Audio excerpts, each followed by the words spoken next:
My dear wife actually brought her little puppy dog toy boy home.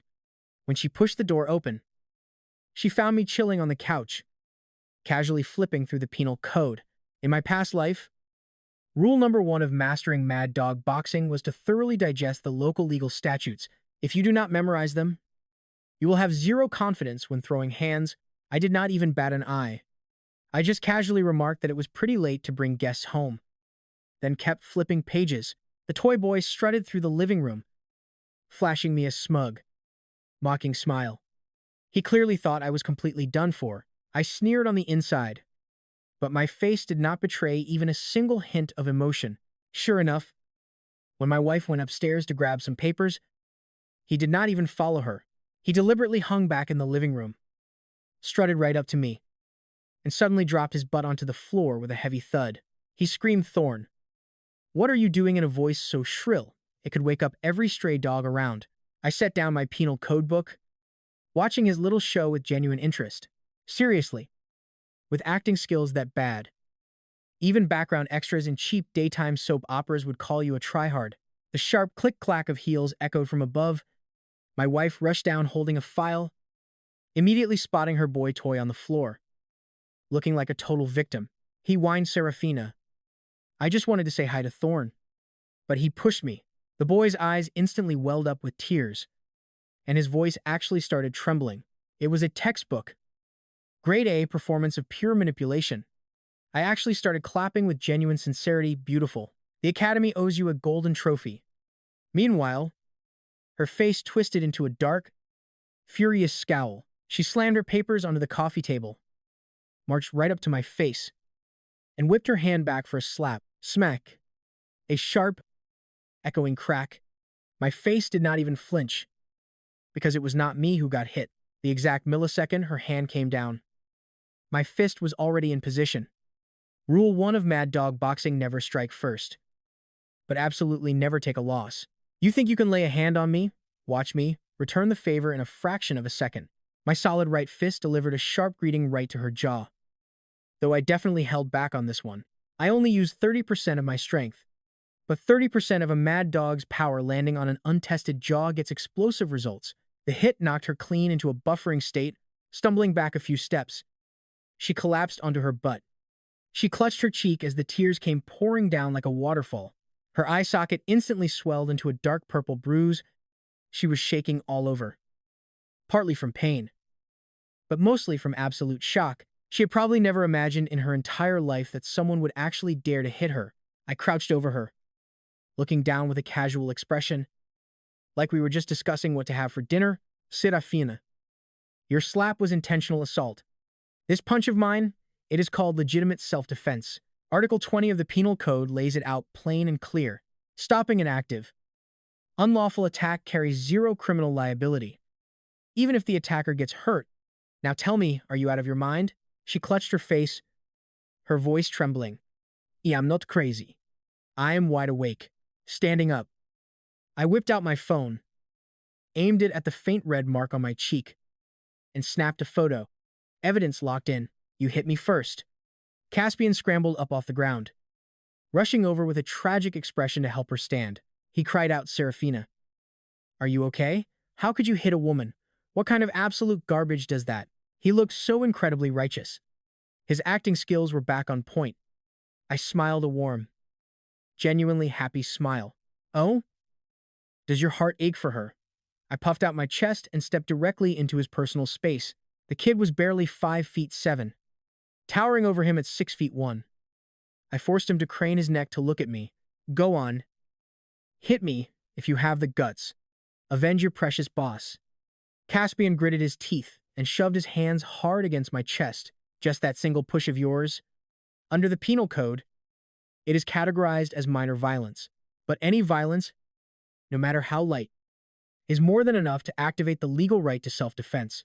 My right leg instantly snapped out like a coiled steel spring. I brought my foot straight up, delivering a brutal, nut-cracking kick. That is one of the 3 ultimate dirty moves from the Grandmaster of Mad Dog Boxing. Targeted directly at the most fragile zone on a man, Caspian let out a high-pitched, inhuman shriek, his body instantly curling like a cooked shrimp before he collapsed, twitching on the floor. He pushed me, tried to shove me over. I panicked and kicked out. Everyone saw it happen. He threw the first punch. I simply returned the favor. Just once. Perfect. She clutched her purple, swollen eye socket, staring at me with a mix of shock, fury, and terror. Her lips trembled, but she could not force out a single word. I pulled 2 tissues from the coffee table and slowly wiped the imaginary dust off my knuckles. What are you looking at? Get out of my sight. She gritted her teeth and scrambled to her feet, not even bothering to grab her documents, dragging Caspian, who was still rolling on the floor. She limped toward the door. At the door, she looked back at me, her pretty eyes dripping with pure venom. Thorn, you will regret this. She spat. I just smiled. The biggest regret of my life was marrying a woman who cannot tell good from bad, I replied. Then the door slammed shut. The villa fell silent again. I sat back on the couch, picked up the penal code, and flipped to Article 20. I recited the law silently once more, then reached under the coffee table to pull out the hidden camera I had set up earlier. I checked the newly recorded footage. The resolution was crystal clear. No blind spots anywhere. It captured her first slap and the ugly face of Caspian taking a fake dive to frame me. It showed him actively pushing me. Every single detail was caught, making the chain of evidence complete. The law was entirely on my side. I shut the book and leaned back on the couch, closing my eyes. It had been almost a month since I transmigrated into this trashy novel. The body's original owner lived like a total coward for 3 years, taking slaps for 3 years and swallowing his anger for 3 years, only to be sent to prison by his wife and her toy boy. He ended up ending his own life behind bars. A finish as tragic as a dropped pizza on the pavement. But things are different now. Thorn, the Mad Dog Brawler, is officially online. Early the next morning, I pinned the hidden camera to my chest, slipped a pair of scissors into my pocket, and headed straight to her office building. The scissors were not for anything crazy. I just wanted to shred that smug couple photo hanging on her office wall. I was going to chop it to pieces. At the end of the day, it is just domestic drama. She keeps a pretty boy on the side, and I shred a photo to vent. No matter how you look at it, I hold the moral high ground. The elevator doors chimed open. The moment the receptionist saw me, her face turned pale. She stammered, Mr. Thorn. I told her I was looking for my wife and strode in. Mr. Thorn, you cannot go in. CEO Serafina said that without her permission, you are not allowed in the building. The receptionist jogged to keep up, but her voice attracted someone far more annoying, Braddock, the security captain from the original novel. He had been secretly in love with her for ages. Toward a useless husband like the original owner, he showed nothing but pure disdain. He never missed a chance to make life miserable. Thorn, hide, he barked. Braddock stretched out his arm to block me, his tone sounding like he was shooing away a stray dog on the street. CEO Serafina said you cannot enter, so please cooperate, or I will get rough. I stopped in my tracks and looked at him. I am her husband, and I also hold shares in this company. Who are you to say I cannot enter? I only listen to CEO Serafina. Braddock spat, not yielding an inch. His massive frame stepped forward, looming over me. If you do not leave right now, do not blame me. He did not finish his sentence because he made the first move. He reached out and shoved my shoulder. The force was heavy, knocking me back half a step.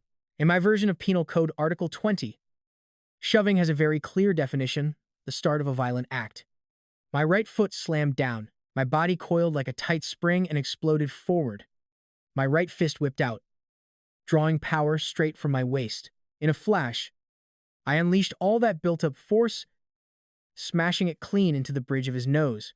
A loud crack rang out like a breaking stick. Braddock's 200-pound body crashed heavily to the floor. His nose was spraying like a broken fountain, and his face was instantly covered in bright red. He clutched his face, rolling on the floor with muffled, gurgling howls of pain. I calmly shook the red drops off my knuckles. My face remained completely blank. This is the brutal style of Mad Dog boxing. No warnings, no talking, no reaction time. If you hit me, I instantly strike back. One strike decides the winner, More importantly, this punch fell strictly within the legal boundaries of self-defense. He struck first, and I reacted. His push was violence, my response was defense. I did not pursue him. No extra hits. Just one punch. Perfect. The hallway erupted in total chaos as the receptionist shrieked in terror. Several employees turned pale as ghosts, scrambling backward to hide. Just then, the elevator doors chimed open once again. She and Caspian stepped out. Honestly, both of them looked like a complete joke. She had a purple ring around her left eye, swollen nearly shut, and no amount of makeup could hide Caspian's bizarre waddle. His legs splayed outward, making him look exactly like a waddling duck. They had just gotten back from the hospital, only to witness total chaos in the hallway. Braddock was flat on the floor, his face covered in blood. The bridge of his nose was completely smashed in. A brutal sight, and there I stood nearby. Knuckles still dripping, her face twisted from total shock to terror, then boiled over into sheer fury. Thorn, are you crazy? How dare you hit people in my company? He hit first, I said calmly. Check the security cameras if you don't believe me. He shoved me first. She shook with pure anger, but didn't dare rush me. That punch from yesterday had definitely knocked some sense into her. She was stupid, but her body remembered the pain better than her brain, letting out a shrill screech. She kicked off a high heel and hurled it straight at my face. The shoe flew past. I ducked to the side and smiled. Oh, so you still have the guts to throw things at me? I casually grabbed a large blue and white porcelain vase from the flower stand nearby. It looked pretty expensive. Thorn, don't you dare. She never got to finish that threat. The vase was already airborne. The heavy ceramic smashed hard against her. Sharp shards shattered across the floor as the impact knocked her straight backward. Her head slammed into the wall. Red blood trickled slowly down her forehead. Her white blouse was shredded by the flying ceramic shards. Blood mixed with porcelain. It was a brutal sight as she clutched her head. Red seeped through the gaps of her fingers. Her look changed completely. No longer venomous. No longer furious. Just fear. Pure. Bone-deep terror creeping out from her soul. She finally realized the man she married was different now. He had turned into a complete lunatic who did not play by any logical rules. Caspian saw Seraphina's head covered in blood. He froze, then started screaming at the top of his lungs. He is attacking people. Where is security? Immediately. Several guards rushed over from the end of the hall, 5 of them in total. Caspian hid behind the guards, pointing at me and screaming to arrest him. Grab him and send him to the police. The 5 guards exchanged nervous looks, but ultimately, they bit the bullet and surrounded me. I slipped my hand into my pocket and pulled out those scissors. With a click, I reverse gripped them, pointy ends facing outward. Holding tight, the second ultimate move of Mad Dog boxing everyday household tool flow, a wrench, a screwdriver, scissors, or keys. Everyday items suddenly turn into deadly weapons. I had brought these scissors from home just to cut a photo. As for why they were in my pocket, pure habit. But using them to stab someone, that was purely forced by circumstances. Call it legitimate self-defense. Don't come any closer. I backed up 2 quick steps and pressed myself against the wall. My voice trembled perfectly on cue. Acting like someone scared out of his wits, don't come over here. I am terrified. I am warning you guys. Whoever comes closer gets poked. I am not joking. The lead guard swallowed hard, gripping his rubber baton. He charged forward, swinging at my arm. I only made one swift move. I thrust the scissors straight forward. A splash of red bloomed. The guard screamed and collapsed, his chest turning dark red. The second charge poked. The third poked. The fourth guard felt his legs turn to absolute jelly. He spun around trying to run. 4 security guards, one after another, hit the floor. Screams echoed down the hallway. Mixed with the metallic scent of blood, the 5th guard had not even dared to make a move. His legs shook like a leaf in the wind. The rubber baton clattered out of his hand onto the floor. He spun around and ran for his life. Caspian stood there completely dumbfounded. He stared at the guards scattered across the floor. He stared at the glaring red blood spreading fast on the tiles. Then he looked at the scissors in my hand, still dripping. Every ounce of color drained from his face. He could rack his brain and still not understand how a useless coward of 3 years suddenly turned into this death-defying psycho. Vei-wo. Vei-vu. The sound of police sirens drifted closer from a distance, and a smug look instantly crossed Caspian's face. He thought he had definitively won Thorn. You are done for. You are completely finished this time. He gritted his teeth, his voice dripping with malice. With so many witnesses and physical evidence, just wait to rot in prison. I didn't say a word. I just obediently placed the scissors on the floor. I put my hands behind my head and dropped to the floor in total compliance. By the time the police arrived, the lobby was a war zone, 6 bodies flat on the ground. The hallway was completely smeared in red. While they escorted me to the cruiser, Caspian clung to a bloody Serafina and flashed me a smug smirk. But inside the interrogation room, the cops pulled up the surveillance footage. The video was crystal clear. Security Captain Braddock started the shoving match. I countered with exactly 1 punch. Serafina threw her high heel at me. I threw a vase back. 5 guards jumped me. I only grabbed the scissors to defend myself. Every punch, every single jab, just 1 quick strike, no chasing them, no extra blows, not a single trace of wasted movement. The best part came the moment they dragged me into the interrogation room. I curled my body into the chair, shaking all over as tears poured down my cheeks. Officer, please. I was just so terrified. All of those big guys surrounded me and started beating me up. I almost died of pure terror.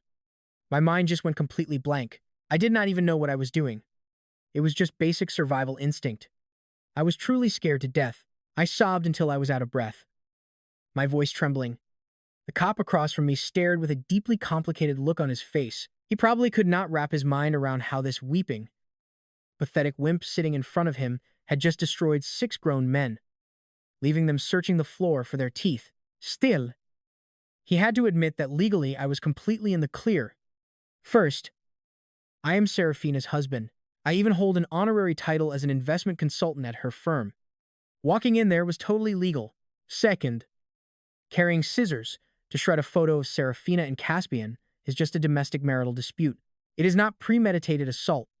Third, every time I actually fought back, the other side had started the physical violence. Fourth, my self-defense, both in timing and pure force, met every legal requirement for self-defense. It was not a case of excessive force. Plus, the original owner of this body had some serious connections. 1 phone call, and everything was taken care of. I walked right out of the precinct that same night. The cool air hit my face as I stepped outside. I took a deep breath. Freedom tasted incredible. By 10 o'clock that night, I was back at the villa. The house lights were still shining. Sound from the television drifted out of the living room. The second I pushed the front door open, the noise cut out.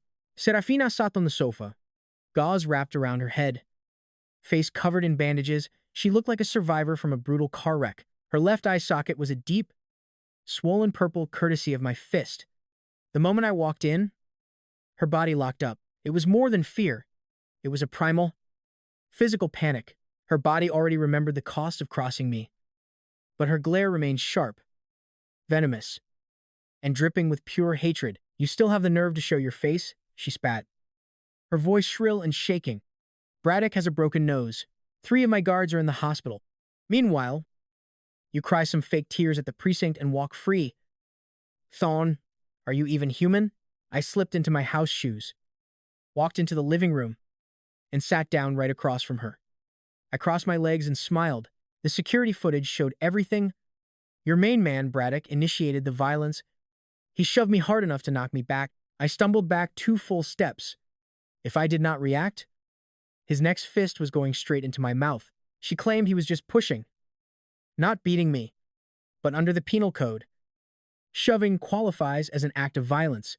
I pulled out my phone, loaded up a screenshot of Penal Code Article 20, and thrust the screen right in front of her. Read it yourself. Acting in defense against an active threat does not carry any criminal liability. Even if they get hurt, his physical shove is a clear threat. So, I hit back with 1 solid punch. That is textbook self-defense. Serafina was so incredibly angry, her chest heaved as she gasped. Her lips trembled for a long moment before she finally spat out 2 shaking words, "You psychopath." I tilted my head to study her. Your husband returns home. You do not ask if he is fed, cold, or terrified. Every word out of your mouth is a curse. Every look is an accusation. Serafina, we have been married for 3 years. Have you ever treated me like a husband for one single day? You do not deserve it. I laughed. My smile felt ice cold. So, your little toy boy Caspian deserves it instead? What exactly did he earn? Does he deserve to cook you porridge?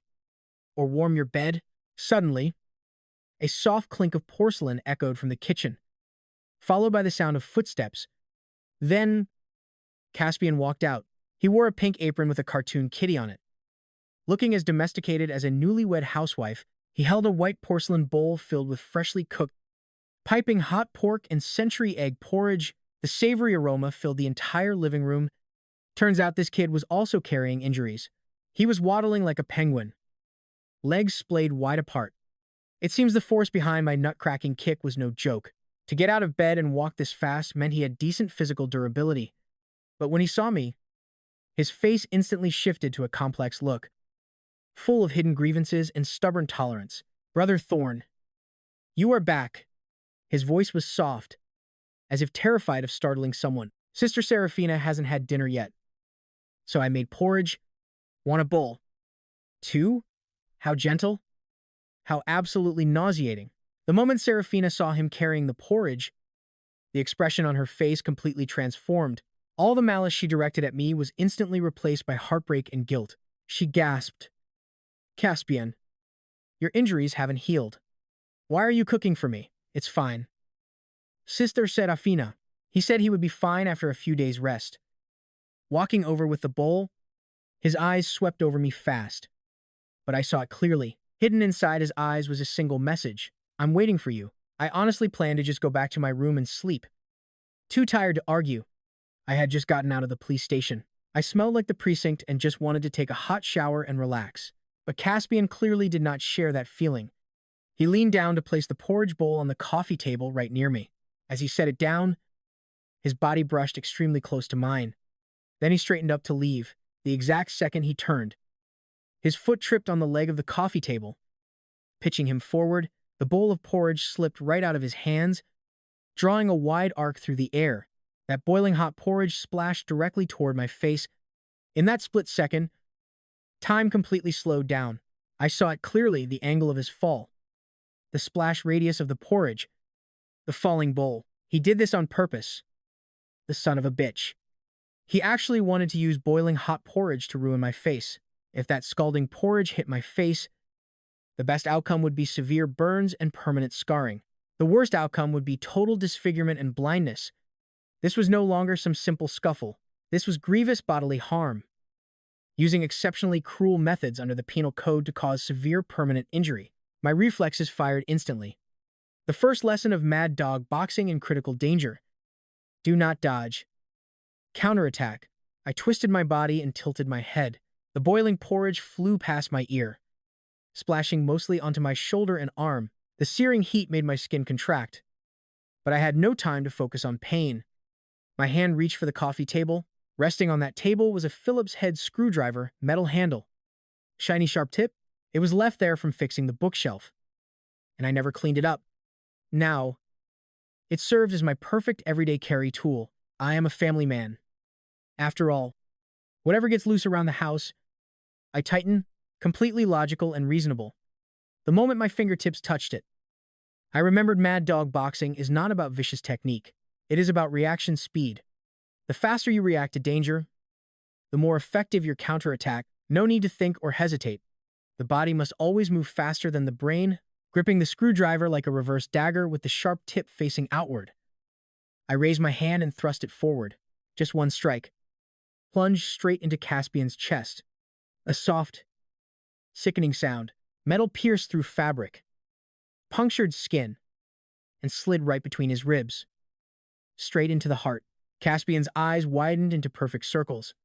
He stared down at the screwdriver embedded in his chest, face full of sheer bewilderment. His mouth opened and closed, spitting out a single word, you.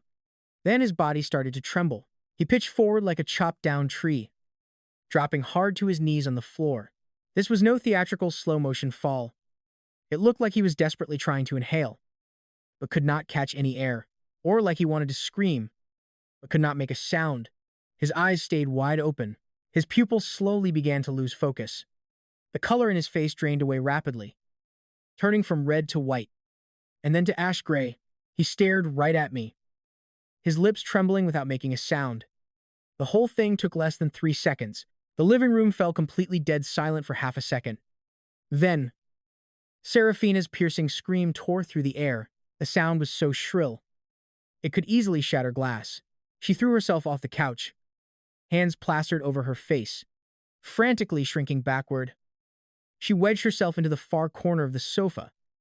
Shaking like a leaf in a storm, she stammered Caspian. You! Thorn!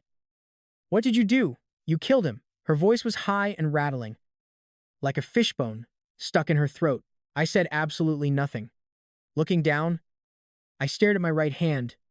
The gaps between my fingers were stained with warm red, dripping slowly from my fingertips. I looked back down at Caspian, kneeling on the floor. His body was still twitching, but not from fear.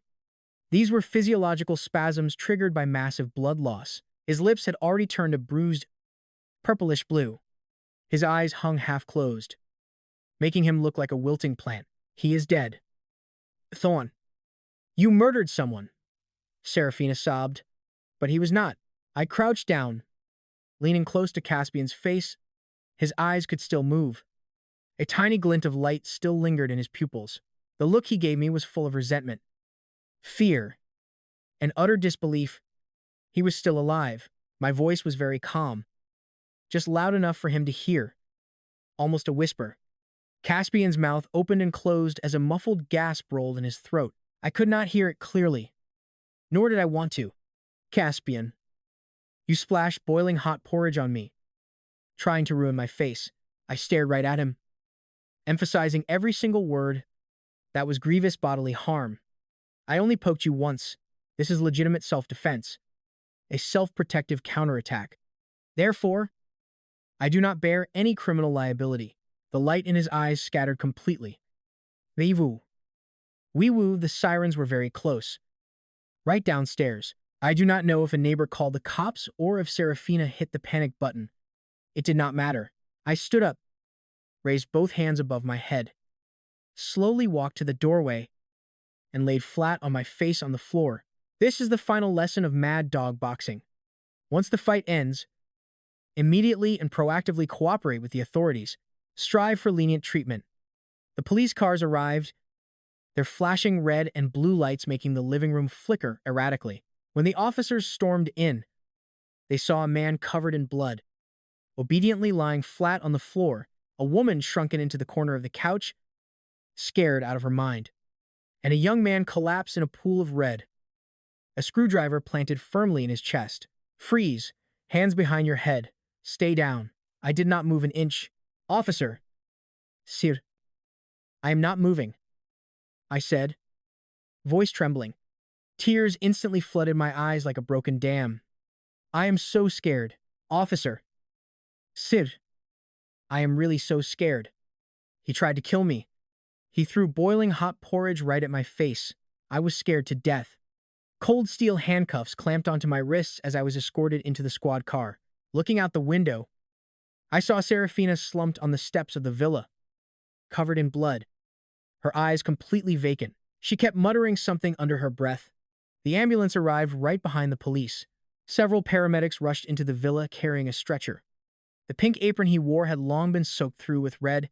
As they loaded the stretcher into the ambulance, I saw one of his hands hanging off the side, his fingertips still twitching slightly. The police car slowly pulled away. Sitting in the back seat, the cold metal cuffs felt freezing against my wrists. The spots on my shoulder and arm where the hot porridge had splashed burned with a sharp, stinging pain. Ava so? The corners of my mouth started to curl upward before I quickly forced them back down. Caspian was the main culprit who had pushed the original owner step by step into an absolute dead end. Relying on sinister schemes and fake acting, he completely ruined the owner's life. Now, he had a heavy screwdriver sticking right out of his chest. His life was basically buffering. Talk about instant karma. Meanwhile, The fluorescent lights in the interrogation room were blindingly bright. My handcuffs were finally removed, and a cup of warm water was placed right in front of me. Tear streaks still stained my face, and my eyes were completely bloodshot. I curled up in the chair, looking weak and harmless. Two officers sat directly across from me, staring in silence for a very long while. Thorn. Officer Wang broke the silence first, his tone calm. Tell us what happened tonight. Tears instantly welled up again. I do not know. I was just so scared. Don't panic. Take your time, Officer Wang said, pushing a box of tissues toward me. I grabbed two tissues, wiping away my tears and snot. Taking a deep breath, I started explaining between broken sobs. I had just returned from the police station after that incident at the company earlier today. I only wanted to rest a bit. I saw my wife sitting there on the couch, her head still wrapped in bandages. I really wanted to talk to her. She totally iced me. And then, that guy Caspian, her assistant, comes out of the kitchen with a bowl of hot porridge. Honestly, I just wanted to go back to my room and avoid him. But what did he do instead? He threw the porridge right at my face. My voice pitched up, cracking with tears. It was burning hot. He did it on purpose. The guy wanted to disfigure me. Officer, I was so incredibly terrified. If that stuff had hit my eyes, I would be completely blind right now. Officer Lee frowned. Are you sure he threw it at you on purpose? I am sure. 100% sure. I nodded frantically. He didn't just slip. He fake tripped on purpose, aiming that boiling liquid right at my face. The details were clear. So you used a screwdriver to stab him? I didn't grab it on purpose. Fresh tears rolled down my cheeks. The tool was just sitting on the coffee table because I used it earlier to fix the bookshelf. I hadn't had time to put it away yet. At that moment, I was so terrified. My mind went completely blank. My immediate thought was that he was trying to kill me. I just wanted to block him, but you stabbed him right in the chest. I really didn't know. I buried my face and let out a low, trembling wail, completely overwhelmed by terror and grief. Officer Wang and Officer Lee exchanged a look. They had already pulled the security footage. Now they were just waiting for updates from the hospital. The interrogation room fell completely silent. Only the sound of my soft sobbing remained. I let myself cry, knowing deep down that I wasn't at fault by even a single fraction. The villa's cameras caught everything. Caspian's clumsy trip, the perfect angle of that hot porridge flying straight at my face, the fact that the screwdriver was already lying on the table, and most importantly, that I only struck once. No second strike. No chasing him down. No extra moves. That was crucial. Stabbing him twice would mean excessive defense. Chasing him down after the stab means intentional harm. But I only hit him once. Call it instinct or reflex. But legally, that single strike fell 100% within the boundaries of legitimate self-defense. When you are facing an active, violent threat to your safety, in that scenario, fighting back isn't considered excessive, and you carry zero criminal liability. Caspian tried to disfigure me with boiling hot porridge, a brutal violent attack. Stabbing him exactly once to stop him was completely legal. Roughly an hour later, Officer Wang pushed the door open, his expression looking pretty complicated. Thorn. Hearing my name, I stood up, ramrod straight, with fresh tears still wet on my cheeks. He told me they had an update on Caspian. My heart skipped, but I kept my face looking terrified and uneasy. Deep chest wound, pierced heart, massive bleeding. The doctors couldn't save him. He's officially logged off. I repeated those words in my head. Caspian was gone clean, thorough, and completely uninstalled from life. There wasn't a mirror anywhere in the police station. I couldn't actually see my own expression, but I knew the corners of my mouth were twitching upward. That brief smirk was killed instantly, replaced by a devastating howl of despair. He died, my legs buckled, and I collapsed back into the metal chair. I didn't mean to. Honestly, I didn't do it on purpose. I was just so scared. Officer Wang sighed and patted my shoulder. He told me to stop crying. The autopsy wasn't done yet. But if things happened, like I said, the law would treat me fairly. Thank you, officer. Thank you both so much.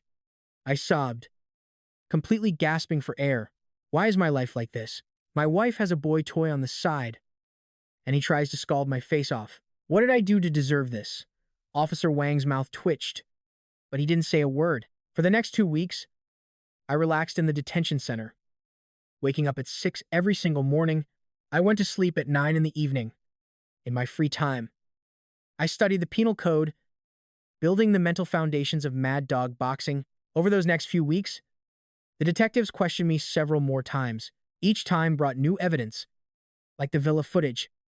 They checked the deep dive into Caspian's background, Serafina's testimony, and the official autopsy report. The video showed the whole thing clearly. Caspian walked up with the porridge, tripped, the bowl slipped, and it flew right at my face. One quick thrust of the screwdriver. The whole thing took under 2 seconds, no planning, no prep, just pure instinct. And Serafina's testimony? Pretty interesting. She was dead set on claiming I murdered him on purpose, but her lawyer pulled her aside. If she pushed that narrative, the police would dig into everything. Caspian pushing me, the hot porridge incident, all of it. They would uncover how she and Caspian were completely inseparable at work all month. Plus those late-night photos coworkers took of them alone. Once that got out, her affair would be absolute fact.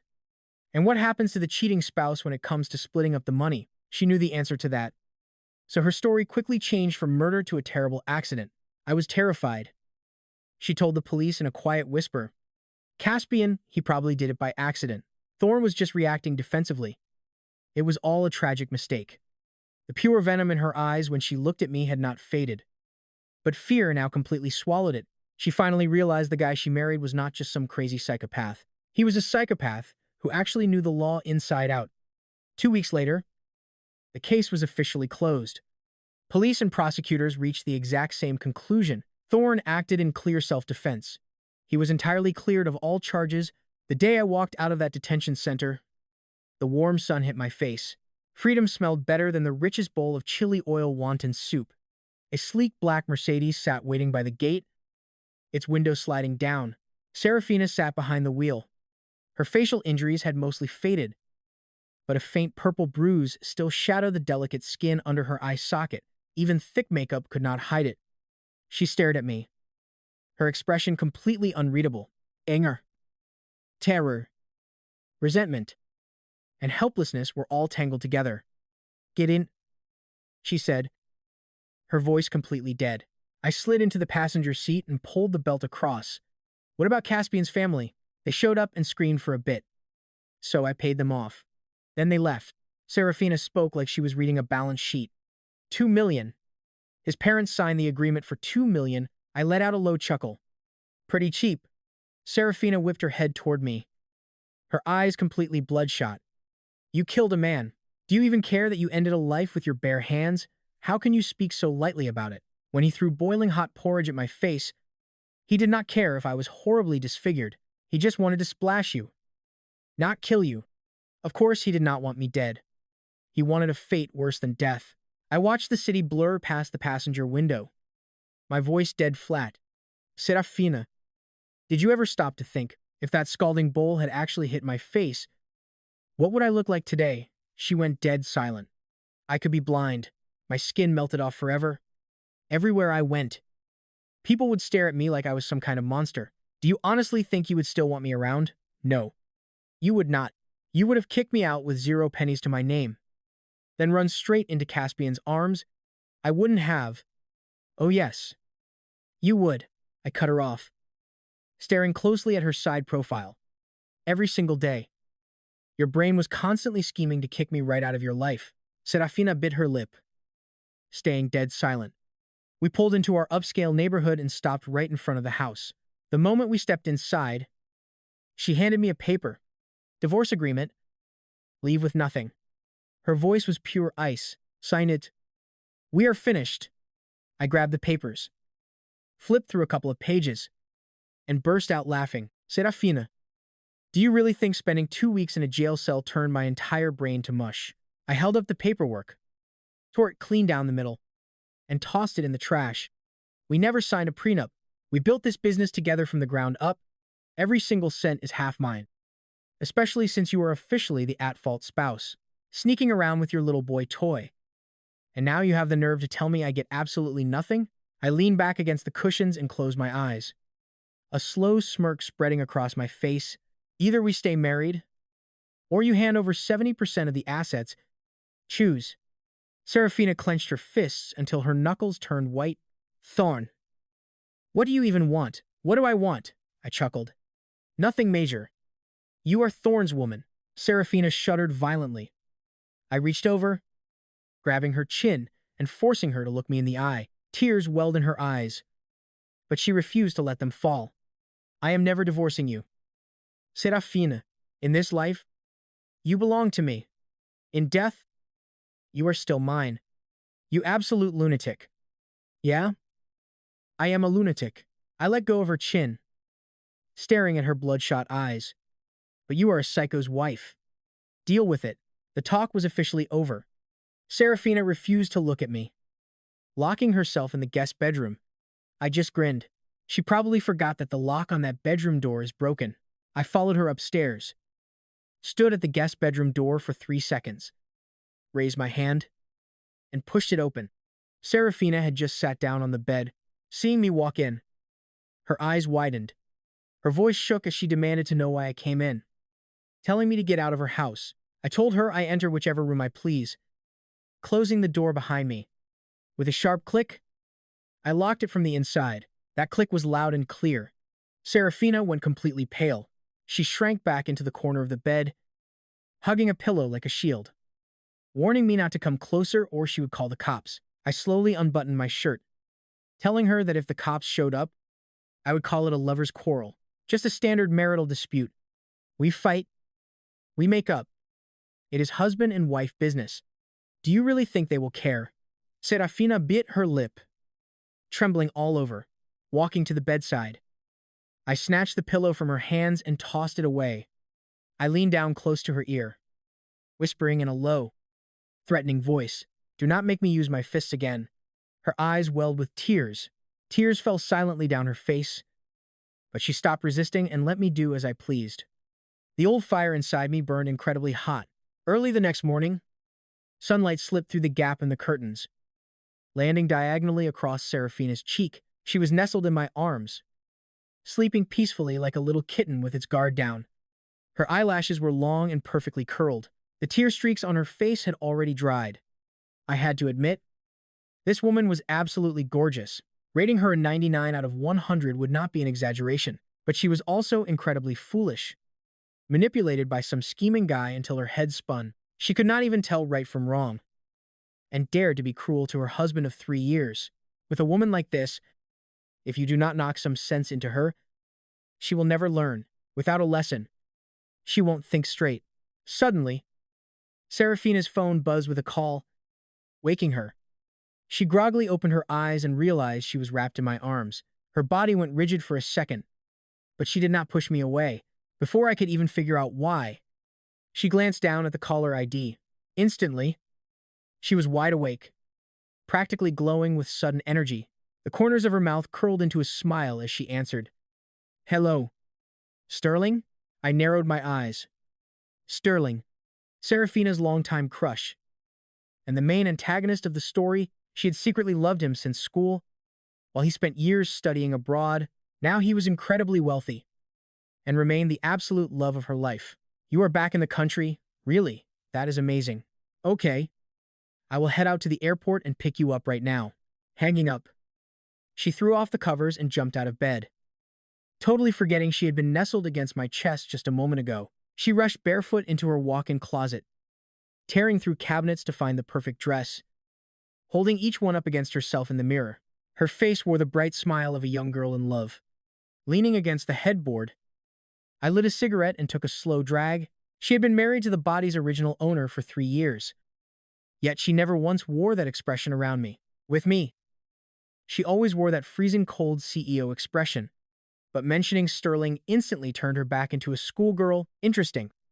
I stubbed out my cigarette, got out of bed, and slipped into my sharp. The toe was sharp as an awl, and the sole felt hard as an iron plate.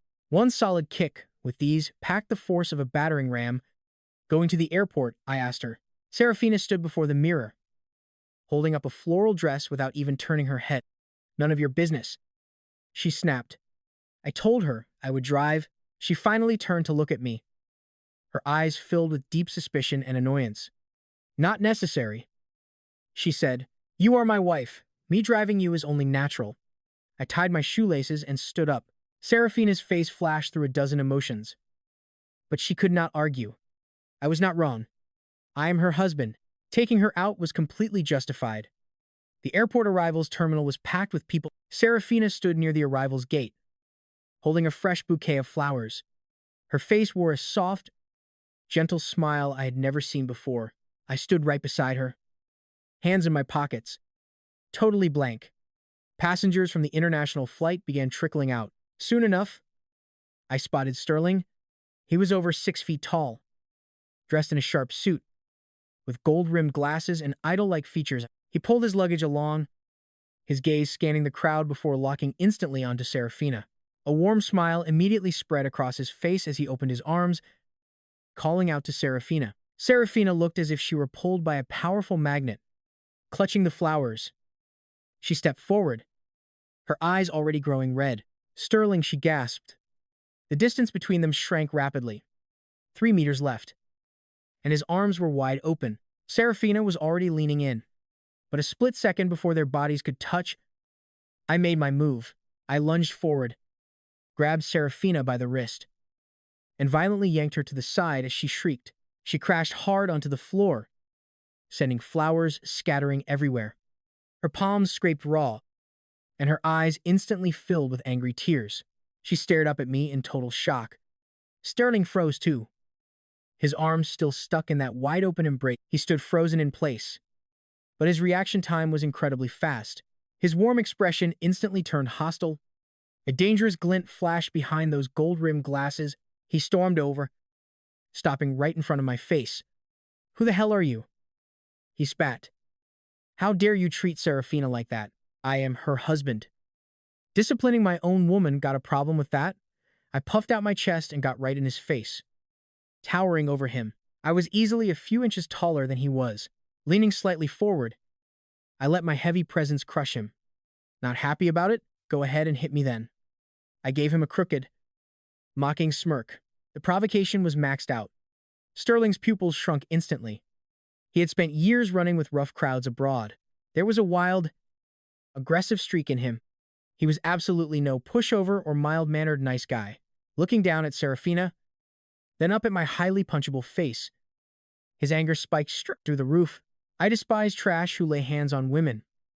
He gritted through his teeth, throwing a wild punch. The blow smashed right into my face. Bang. My head snapped sideways as a thin trail of blood seeped from my mouth. I did not dodge. Taking that punch head-on was exactly what I wanted. My right leg snapped forward like a loaded spring. The sharp toe of my heavy leather shoe drove forward with perfect accuracy. Aiming right between his legs, I held back about 30% of my power. I was not trying to make this a lethal strike. Otherwise, I would have shattered them completely. Sterling's eyes instantly bulged right out of his head. His mouth stretched wide, but no sound escaped. His body went completely rigid before slowly curling inward.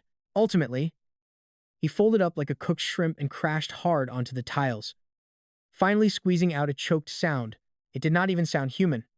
His hands clutched his groin as his entire body convulsed on the floor. Veins popped out all over his forehead.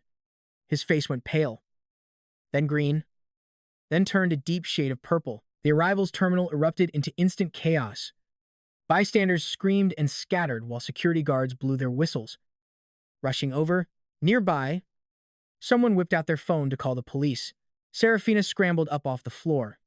Seeing Sterling writhing on the ground in pure agony, her face twisted from shock to absolute terror before she completely broke down. Sterling, she shrieked. She threw herself down, trying to help him up, but he was curled too tightly. She could not lift him at all. Thorn. Are you insane? What did you do to him? He hit me first, I said. I casually pulled out a tissue to dab the blood from my mouth. Everyone saw it. He threw the first punch. I only kicked him back once. Just once. His punch was intentional assault. So my quick response was simply legitimate self-defense. You, Serafina hissed, trembling with rage as tears streamed uncontrollably down her cheeks. "You psycho! You monster! You are not even human! I am your husband!" Then, the wail of police sirens echoed in the distance. Once again, they escorted me into a squad car. Through the glass, I saw Serafina helping Sterling into the ambulance. Sterling's legs were locked tight in a curled position. There was absolutely no color left in his face. Sitting in the cold police interrogation room, the cops pulled up the airport security footage along with the tape from my hidden chest camera. Everything was captured crystal clear. Sterling swung a hard fist and hit my face while I was backing up. Naturally, I raised my foot to defend myself. Just one kick. No follow-up. No extra blows. Not a single trace of wasted movement. "Officer, my life is just so miserable." Right on cue, the tears started flowing. My voice quivered, and my body shook. I had never even met the guy. He walked right up and hit me. Wah. Wah. Wah. He claimed he absolutely hated guys who hit women. And then he started beating me. I was so terrified. I thought he was going to beat me to a pulp. My mind went totally blank. No idea what I was doing. I just hit back once. Why does everyone treat me like this? Why are they all trying to steal my wife? I was so incredibly heartbroken. Sobbing so hard I could barely breathe.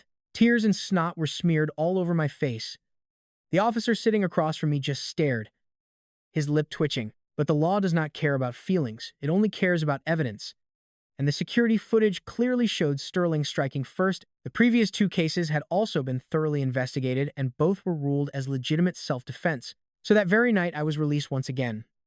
Strolling right out of the police station, Serafina was waiting for me by the roadside.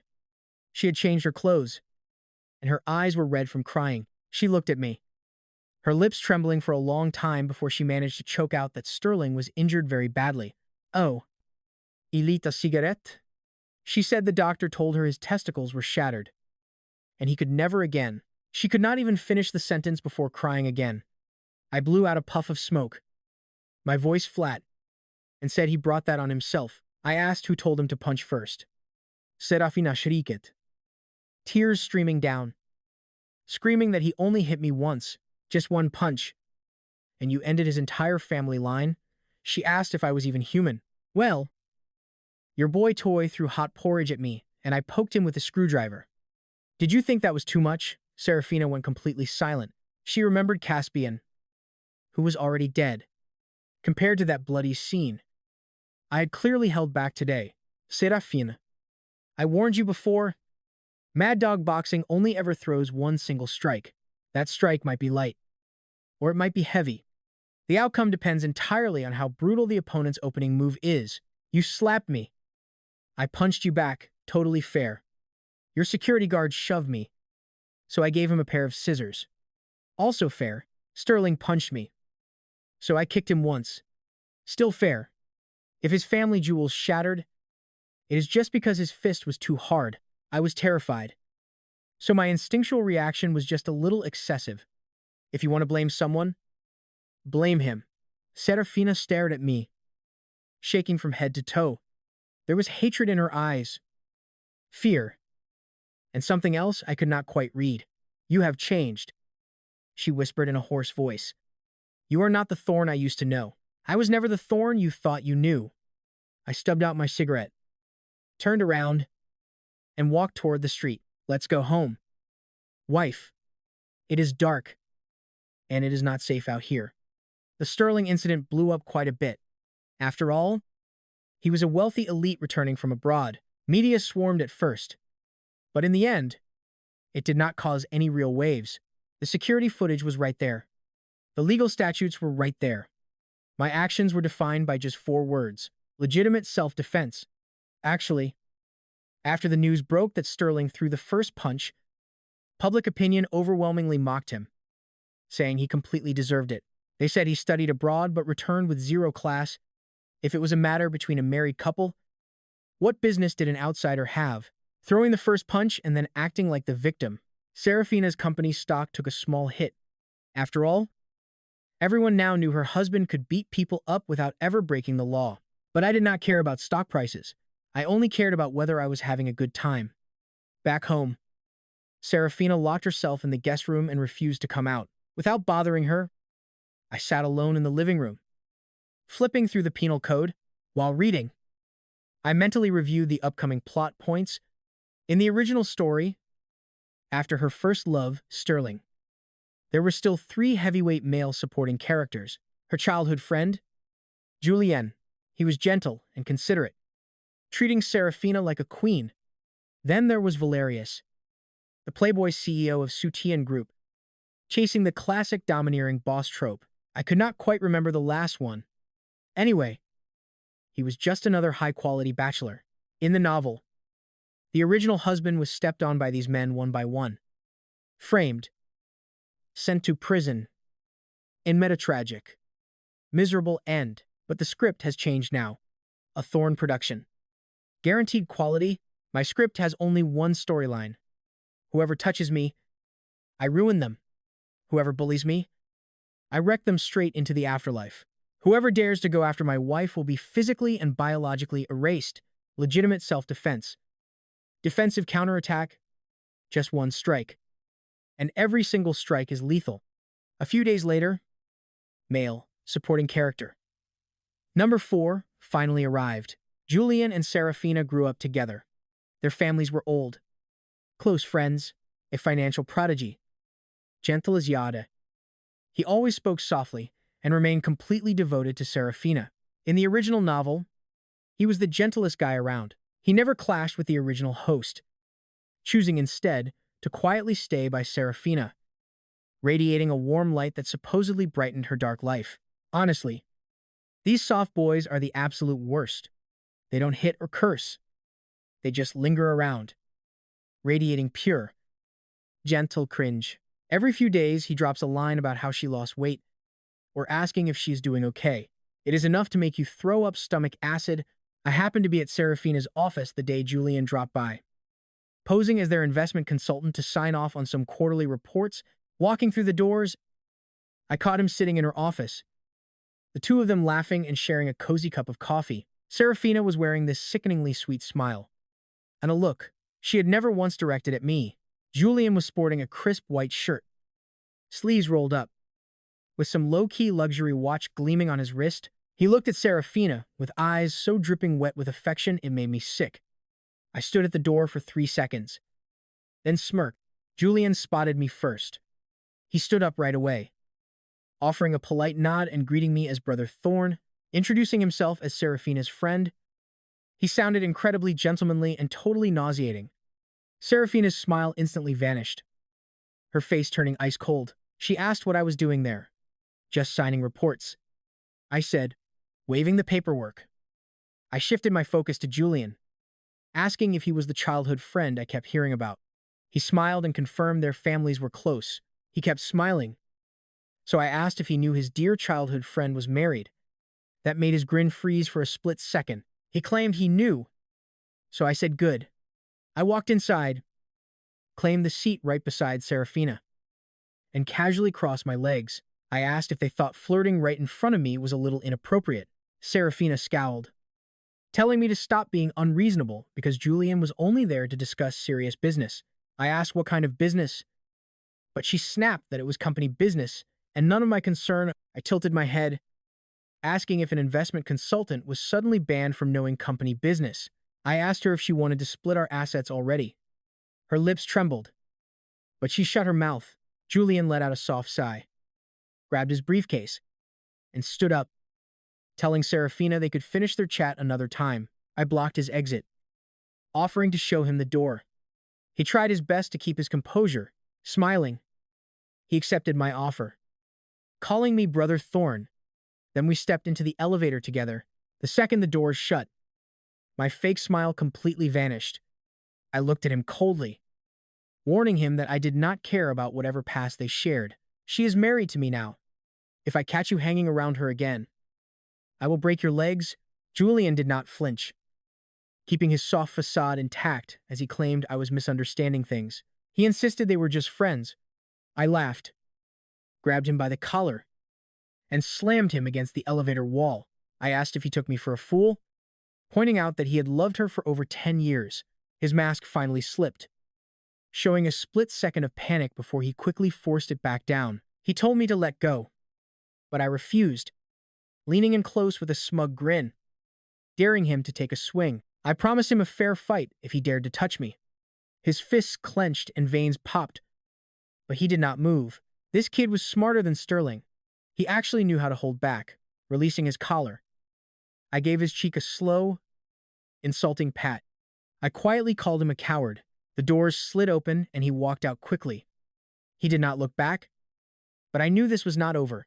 Their families were close, meaning he would easily find more excuses to creep back to my wife.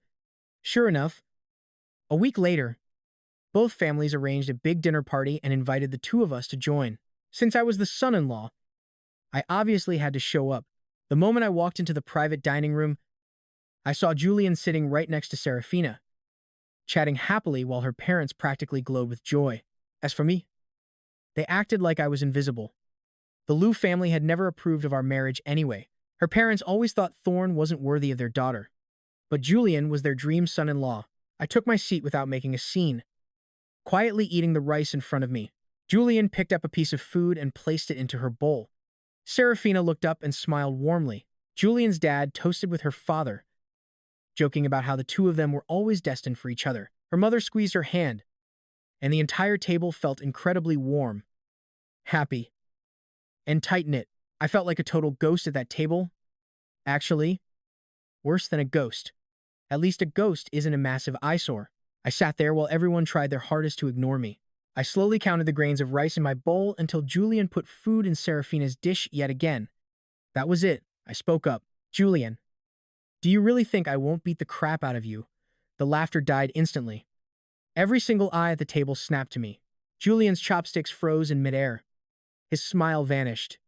Serafina looked absolutely livid. They told me to shut my mouth.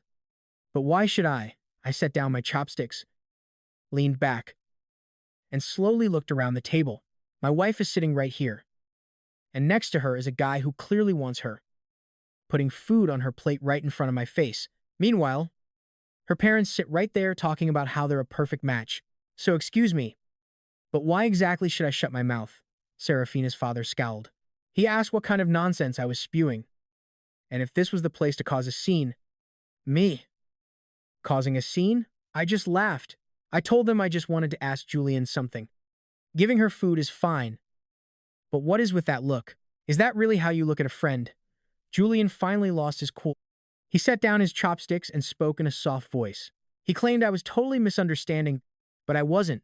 I stood up, walked halfway around the table, and got right in his face.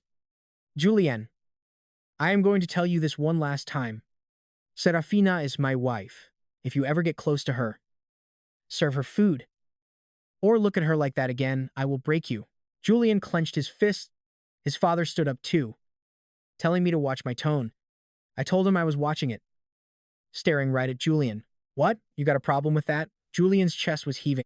His fists clenched, loosened, and then clenched again. He was holding back, trying desperately to stay calm. But getting publicly humiliated by me in front of both sets of parents and Serafina was too much. Even a saint has a limit. Julian finally snapped. He slammed the table and jumped up, telling me not to push it. Me? Pushing it? I chuckled. I'm defending my own marriage. And that's going too far? He yelled back that I wasn't defending anything, just acting like a complete lunatic. So what if I'm acting like a lunatic? I tilted my head and stared at him. Is being a lunatic against the law? Julian's eyes went completely bloodshot. Suddenly, he lunged forward and slammed his hands hard against my chest, shoving me back. I stumbled back half a step, looked at him, and smiled. You shoved me. He didn't even get to finish his thought. My fist was already flying, connecting squarely with the middle of his face. There was a loud crack, the lovely sound of a snapping nose. Blood immediately began gushing from Julian's nose. He jerked backward, flipping his chair over and crashing hard onto the floor. His face, a bloody mess. Serafina shrieked my name and rushed to him. Julian's parents panicked too, dropping down to help him. While Serafina's parents went completely pale, he shoved me first. Shoving is a physical assault. My single punch was just basic self-defense. Everyone in the room saw it. Just then, the manager rushed in with security. seeing all the blood. His face turned paper white. Call the police right now. Arrest this absolute psychopath. Serafina's mother shrieked. Go ahead, I said, spreading my arms. Call the cops. I'll hand the footage straight to them. We'll see who actually threw the first blow. Her mother's screaming immediately died in her throat. Julian clutched his face and scrambled off the floor. His nose was bent sideways, his face covered in blood. He glared at me with pure, humiliated hatred. But he couldn't even mutter a single word. He knew damn well he was the one who laid hands first. Serafina helped him toward the door, spitting icy words as she passed me. Thorn, you are going to regret this. I just laughed. How many times are you going to use that line? Get some new material. She gritted her teeth and marched out, leaving me alone in the private room with her parents. Serafina's father was shaking with rage. Pointing at me, but unable to speak, I looked right at him, my voice completely calm. Hey, Dad, I am your son-in-law.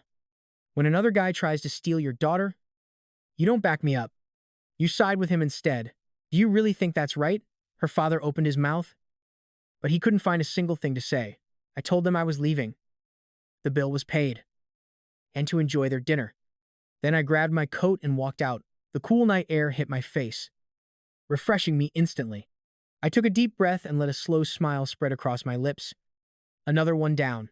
Julian's nose was completely fractured, keeping him stuck in a hospital bed for 2 whole weeks. His furious parents tried to sue me, but once the security footage was pulled, it was obvious that Julian put hands on me first.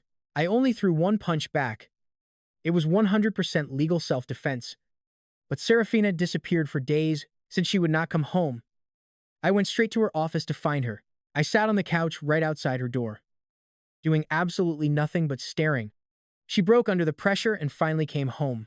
Thorn, what exactly do you want? She asked me in a tiny voice the second she walked in. What do I want? I just smiled. I want you to know exactly who you married. You are my husband, she said. That is right, I am your husband. I grabbed her chin, forcing her to look me in the eye. Remember this, you are Thorn's woman. Anyone who touches you, I ruin. Anyone who bullies you goes to the graveyard. Serafina's eyes swelled up with tears. Her tears fell silently. And after that, everything slowly began to change. Serafina stopped going out, stopped flirting with other guys, came home on time, and actually learned how to cook and clean. She was pretty bad at it, but she was definitely trying. Sterling came back to the country, but never dared go near her. Julian packed up and moved to another city. Lauder, some wealthy playboy named Valerius, tried to make a move on her. Before he could even start flirting, I cornered the guy in the parking garage, right in front of everyone. With a single punch, I shattered his windshield. I told him if I saw him near her again, I would not be smashing glass. It would be his face. Valerius did not dare call the cops or ever contact my wife again. Soon, all of Zhang City knew Serafina had a husband who could hand out beatdowns without ever breaking the law. Actually, scratch that. A husband who could ruin lives without spilling a single drop of his own blood. To be exact, her husband was a total lunatic. Anyone touching Serafina got beaten into the dirt, and I never faced any legal trouble for it. The reason was incredibly simple. The other guy always threw the first punch. Other men stayed a solid 10 feet away just to speak with her, terrified of catching stray hits from my wild boxing. Hilariously, her company sales absolutely skyrocketed. Nobody dared to steal her clients anymore. If anyone tried, I would personally pay them a visit. Meanwhile, Serafina was slowly changing day by day. The icy attitude was completely gone. She started listening, checking if I had eaten, making sure I wore a coat, and actually caring about my feelings. Maybe this was some weird case of Stockholm Syndrome. But honestly, I did not care. All that mattered was she finally got the message.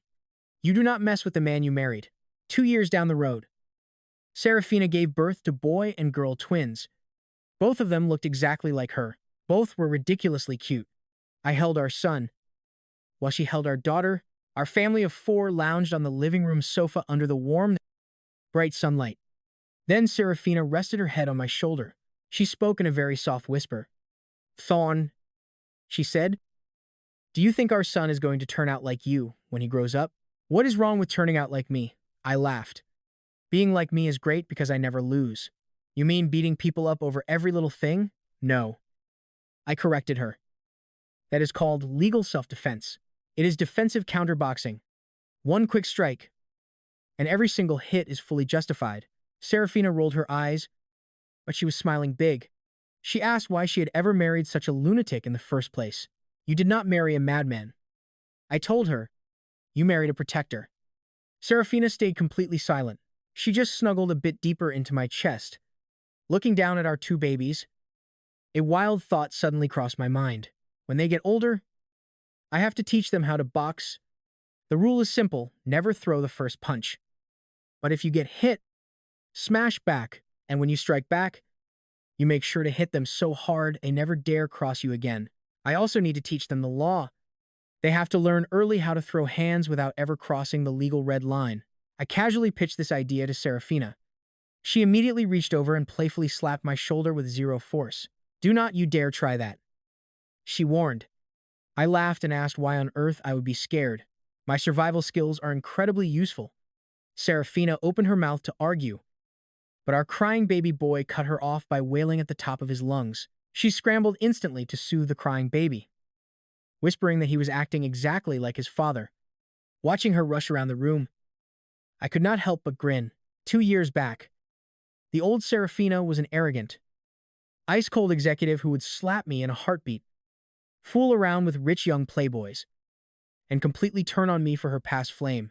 But today, she is just a regular mother being run completely ragged by our two little troublemakers, her face showing a beautiful, tired kind of happiness.